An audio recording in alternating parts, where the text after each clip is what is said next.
Hi, my name is Wayne, and this is Type Tested. Well, today it's Pioneer Day. That's right, today we have in front of us a Monarch Pioneer. This is a typewriter that I received a while ago. I have been working on trying to mitigate rust and proceeding to cleaning. And I've taken a look at this and I've decided that the comb here is in such a state that I'm never going to be able to clean it while it's in place. So today I am going to show you how to take that off and how to reinstall it. Now, on most typewriters, this comb acts as this or a bracket that's on top of it acts as an upward key stop to prevent the keys from rising too high so that they will act correctly without excessive force on the lever. This typewriter is a little bit different. Now, if I zoom in here and I can show you, you can see that as I raise this type bar, there is a system of gears behind it. One on the intermediate lever meshing with the similar gear on the type bar. So, that being the case, the mechanism operates a little bit differently than other typewriters do. Therefore, the same need for a stop, if I can get the camera adjuster in, the same need for a stop doesn't exist. So that means I can remove this without having to worry about adjusting it when I put it back into place. The only issue here is that I have to take the space bar out in order to do this, because this sits on top of the comb and these keys sit below the comb. Now, if you look, you'll see the space bar. The trip is right here. And up here, there is a little return spring that's attached to the back side of this little bracket here. So I have to take this off of this link here. And if you'll note, a little hard to see with this light.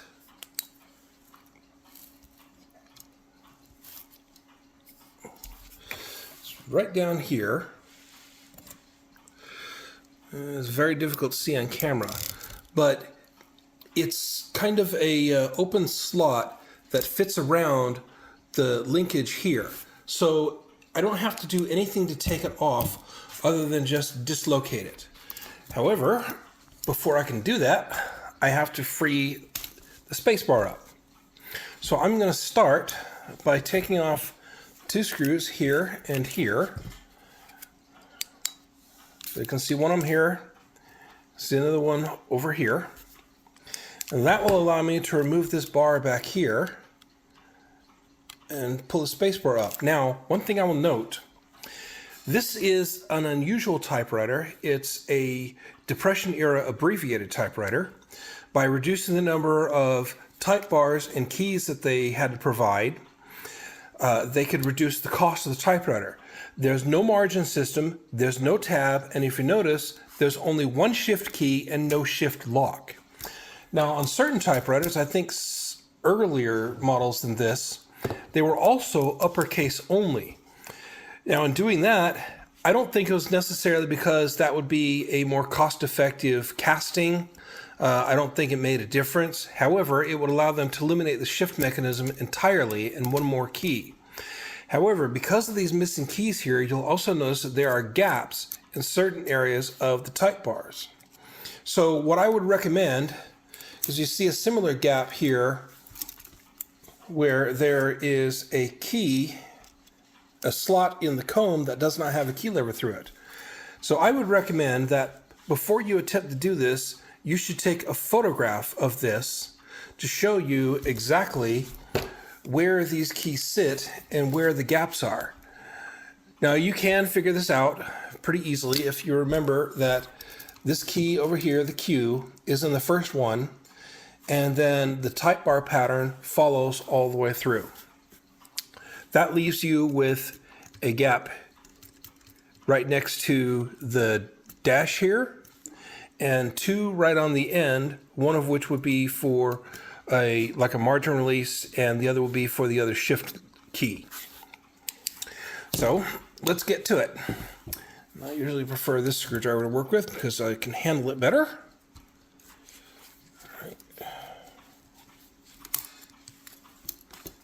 And where did that screw go? There it is.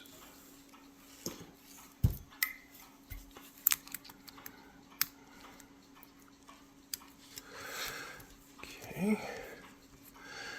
Now, the one thing I will point out,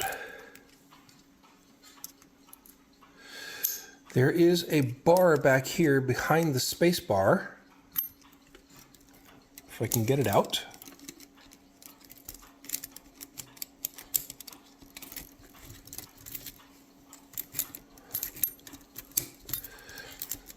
Come on.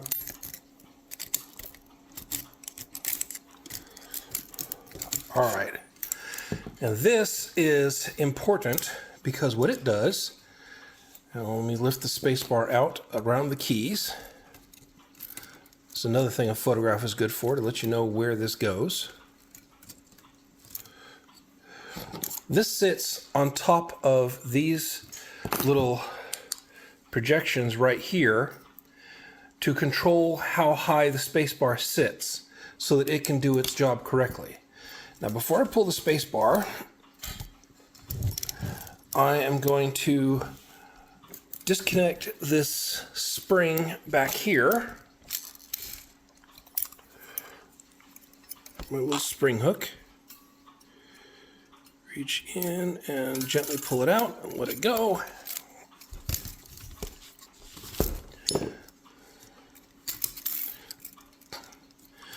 Now I have to disconnect the link back here, and you can see this a little bit better here. So this here wraps around this right there. So all I have to do is dislodge this, fold it back, and that will free up the type bar, or the space bar.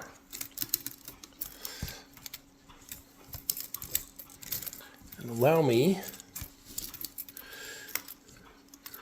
pull it forward and up and out if I don't hook things on the way. Okay, there we have. Now you can see more clearly what I was talking about. So that's out of the way. Now it's just a matter of removing these 4 screws on the end here.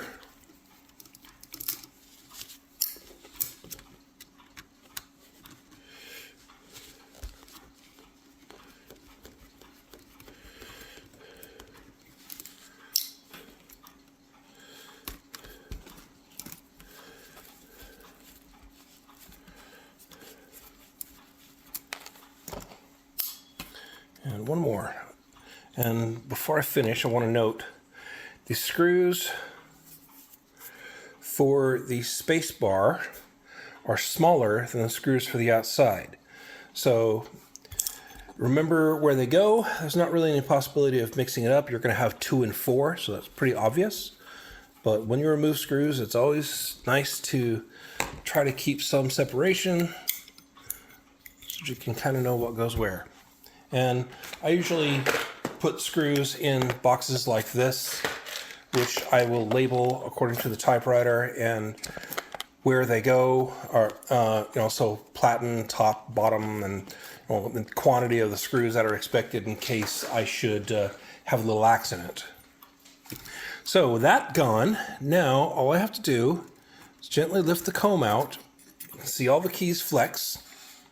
And that is what this looks like. And of course you can see the serial number right here. So like I said, it's got this kind of matte paint on it that seems to be the kind that just sort of attracts grime and dirt. So I wanted to get it off so that I could clean it properly, because the spaces here are too small for me to really get anything in effectively to do a good job. So I'm going to pause this now, and I'm going to go clean this comb, and then I'm going to show you how to put it back in place. All right, I have completed cleaning, and of course I did the space bar as well. So there's an area where a little bit of touch-up is needed, where the copper underneath is showing through. That won't be too big of a problem. Little retaining bar also came out quite nice. However, looking at this, the comb is kind of a nightmare. This looks awful. Now, as a collector, I'm much more about preservation than restoration. So usually I don't like to change anything or fix anything that doesn't actually need to be corrected. I'm much more as is. However, looking at this, I think this needs a little bit more care. So what I am going to elect to do is to take this out into my garage and give it a nice coat of flat black paint and leave it sit for a day to fully harden up. And I will go through and scratch out the numbers here and redo the serial with white paint. And I may leave it at that. I may put a clear coat on it. I'm not sure. This is functional, not cosmetic, but you still want things to look as good as they can. And it's also, I mean, I had to clean a certain amount of oxide off of this, and I want to make sure that that doesn't come back. So, I mean, there are already spots on here where I'm going to have to put a little bit of, just a dot or two of flat black paint just to make sure that I give it some oxide protection. So I think I will take this out in the garage and give it a nice coat. All right, so it's about 48 hours later, and I must say the comb came out exceptionally well. I'm quite pleased with the way it ended up looking. You can see that it's got a nice even coat of paint on it. I redid the serial number and it stands out just the way it should, and it just looks fantastic. I took the time also to do some cleaning on the type bars, or the key levers, because being able to move them around like this gave me better access to them. I also did a little bit of touch-up paint around them where there was oxide spots that I had to clean up earlier. Now, before I get going, I want to show you something here. So let me set this typewriter aside. Now, please note the pattern of the type bars here. So you have 2, skip, 3, skip, 3, skip, a whole bunch, 3, skip, or skip 3, skip 3, skip 3. So bear that in mind. I am going to go get a companion typewriter to show you where this comes from. Here is a Remington Portable Model 5. Now, this is, in essence, the typewriter that the Monarch Pioneer is. Now, this particular one is in very rough shape. I mean, the drawstring's broken here, the carriage doesn't move quite as it should, the feet are gone, the feed rollers are shot, and the ribbon lifter here is even disconnected, and there may be parts missing around that, but I haven't really dug into this one yet to fully figure that out. But I want you to note something about the keyboard here. So here we have a shift lock, right shift, paragraph/tab key, and a backspace. Now, if I take these number keys here and these keys here and lock them up,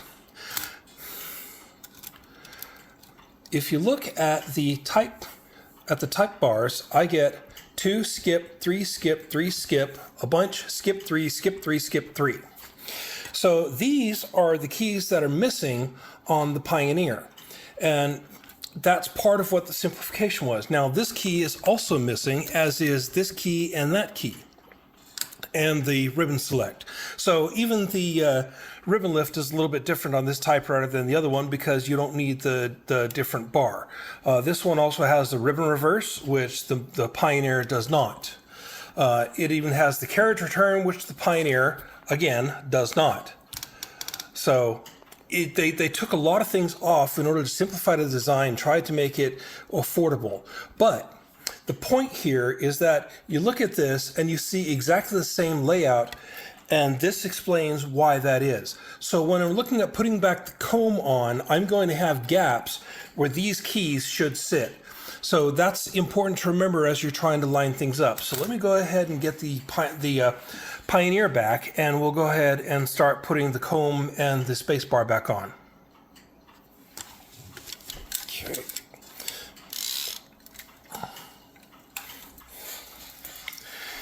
Okay.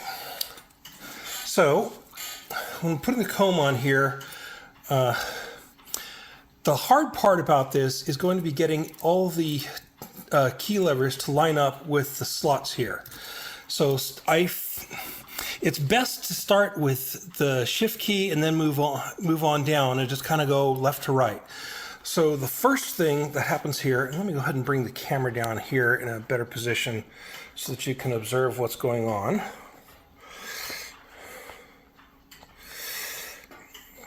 Let me try to get some more light in here as well.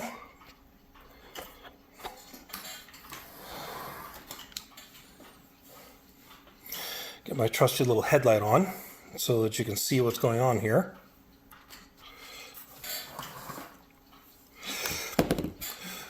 So, as I said, the first letter is the Q here is going to be in the first slot. The second letter is going to be the second slot. And try to keep these lined up as you slowly lean the comb down left to right. Then we skip a position and the Z goes in. So let me do the next 3 letters. And now you see we're over here with the X. So skip another one. And this is something of a fiddly process because things always want to pop loose on you. So you'll work at it a little bit and then magically it will reappear. Putting a little bit of pressure and pulling the keys up into the slot will help avoid that, but it's going to happen. So another skip and then the C, R, F, and now we have the number key here, which goes right in that position.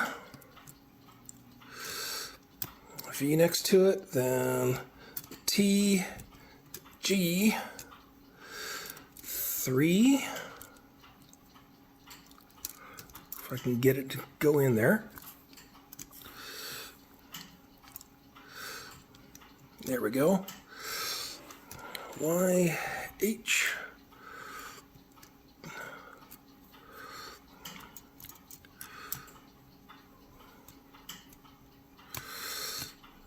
Just keep working one at a time.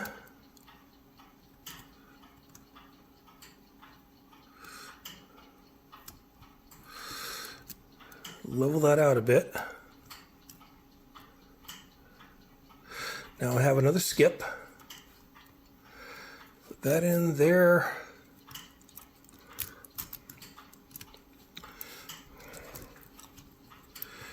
That one goes in.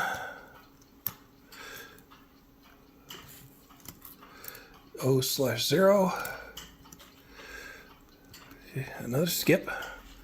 That goes there. That one. Another skip. And then the last 3 go in. And what's getting hung up?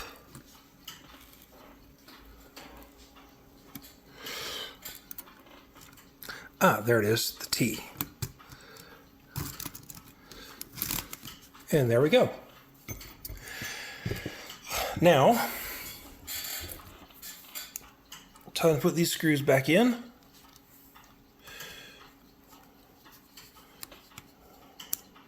Come on, line up.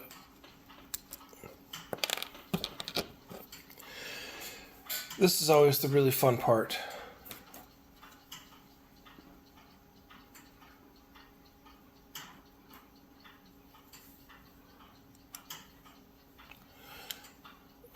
Let me get rid of this headlight so it's stop flashing.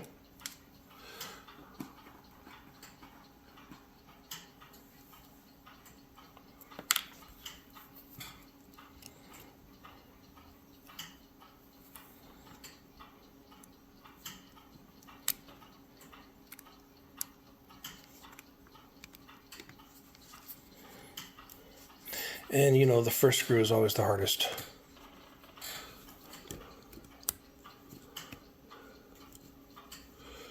There we go. I'm not going to tighten that down quite yet. Need a little room to move on these others.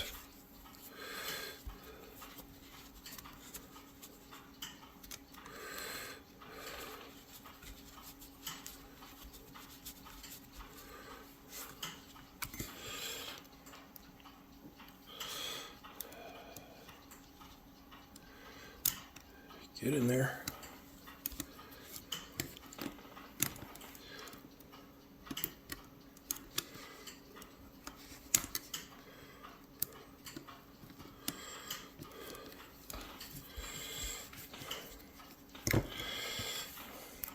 One more screw.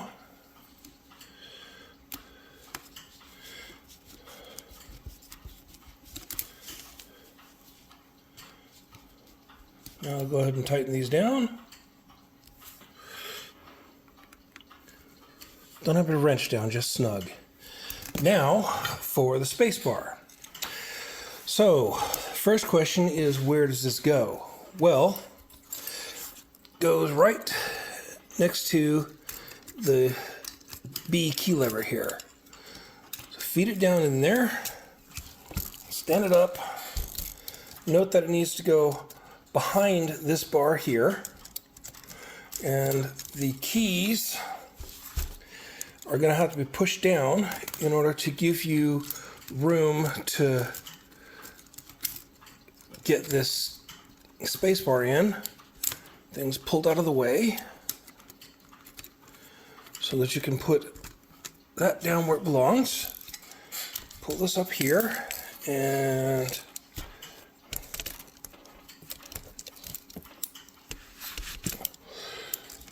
we have, okay.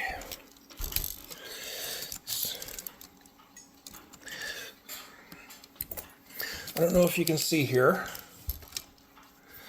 but we have the little opening right here.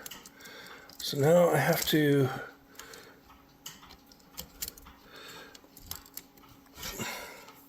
let's go ahead and pull that up just a bit.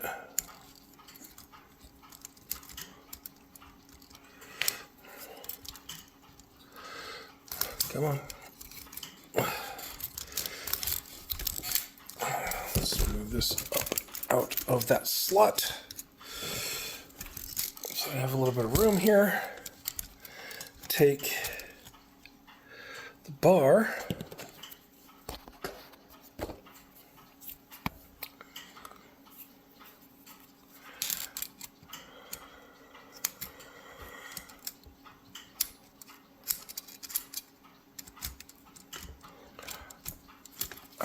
There we go. Let's pivot that back into it. Put the bar back down where it belongs.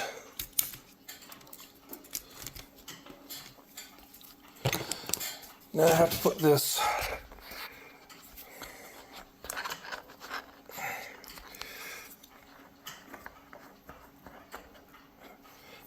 bracket here behind it.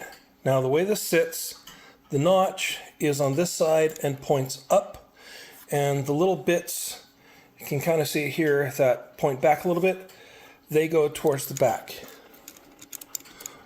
And they sit on top of these two little brackets that you saw in here.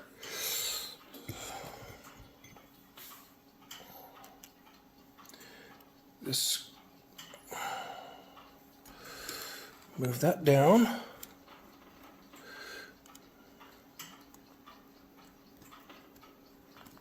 Camera's a little close here, so it's kind of hard to get in. I'll move the camera a bit so I have more room to work. Okay, sorry about that. My camera just about fell off its stand, so I had to pause and reposition. So let me put these down here. Try to get that in the hole.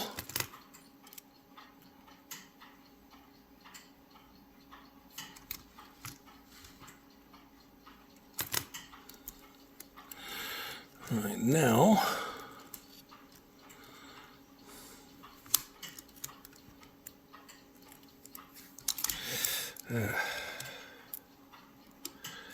This is always so much fun.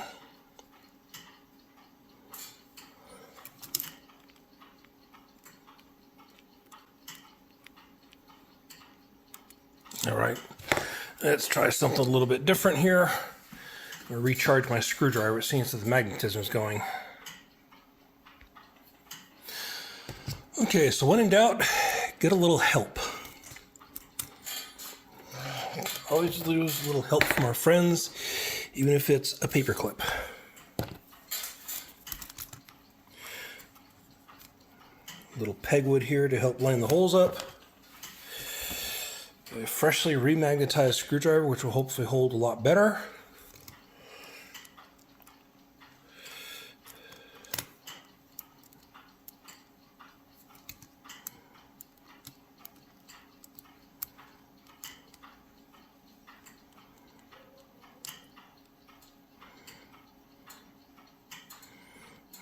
Don't you cross thread.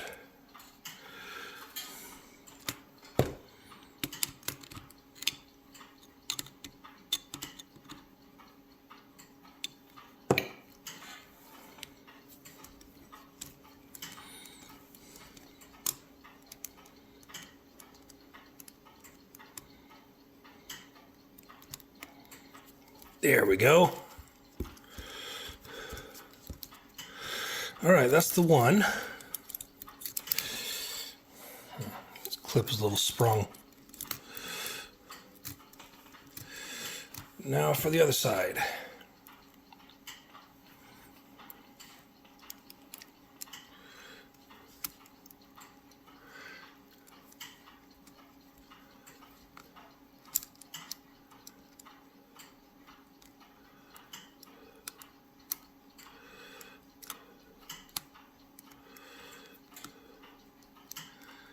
Get in there.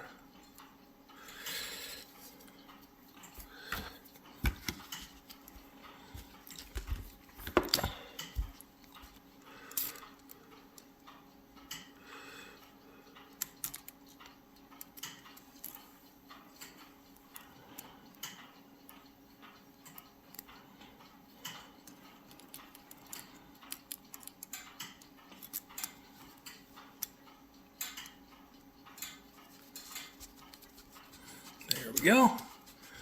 Now, I do have to check the space bar.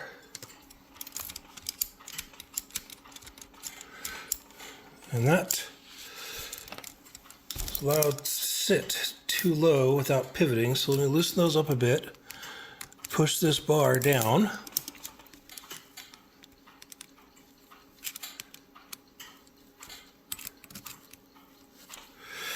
Tighten both of these up again.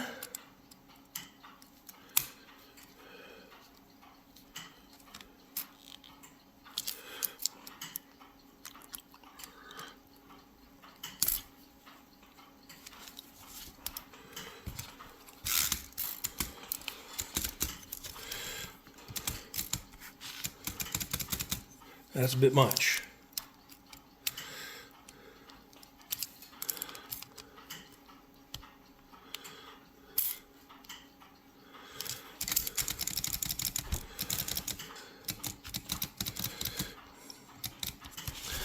I think this side needs to come up a little bit more.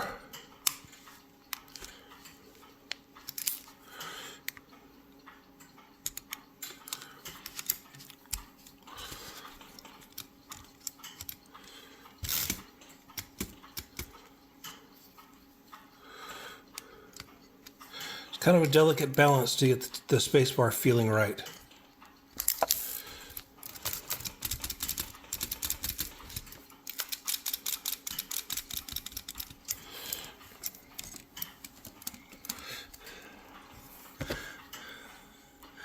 Yeah, the pivot is solidly in there.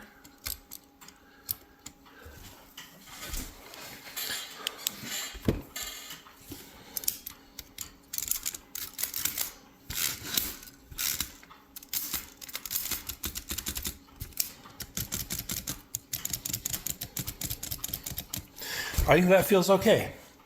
May take a little bit more adjustment, but that will satisfy me. So there you go. Removing, cleaning, repainting the comb and putting it back together and getting everything to work right on a Monarch Pioneer, which is a sibling of a Remington Portable 5, so the same process would apply, just with all the keys present. Once again, my name is Wayne, and this is Type Tested.